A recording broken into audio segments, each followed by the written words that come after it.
because breath work itself is a really big category. There's a lot of kinds of breath work, and I'm familiar with lots of those kinds. And of course, there's going to be styles that I'm not aware of. So I'm just going to talk about breath work first for a moment, because breath work can be anything from 4-4 breathing or patterns of breathing. Many of them originally come from, breath work has probably existed in all traditional cultures through meditation and certainly through the yoga traditions on the Eastern side. And there in yoga, there's the discipline of pranayama. Pranayama, it refers to all the different kinds of breath practices that have different influences on the body and the nervous system. So there's breathing practices that wake up the nervous system. There's breathing practices that help slow down the nervous system. There's breathing practices to help access emotional experience. There's breathing practices to for health reasons. So there's many different styles of breathing practice.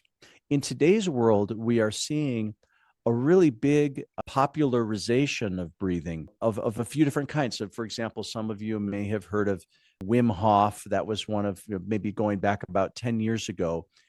He's the guy who's known for working with the breath and also cold exposure. So being in ice baths and climbing Mount Everest in a t-shirt and things like this. And in that work, breath is about expanding the physiological health or your body's health, and also some mind-body benefits, being more grounded and present by working with breath patterns. And so in the last 10 years, we have seen so many different kinds of breathing become popularized. A very successful book has been James Nestor's book. It's called Breathe.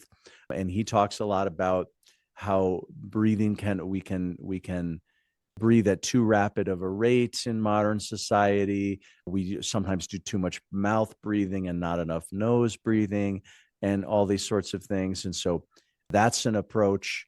There's something called the Buteyko Method of breathing. That's about training your breath in a particular way that to be more physiological, healthy.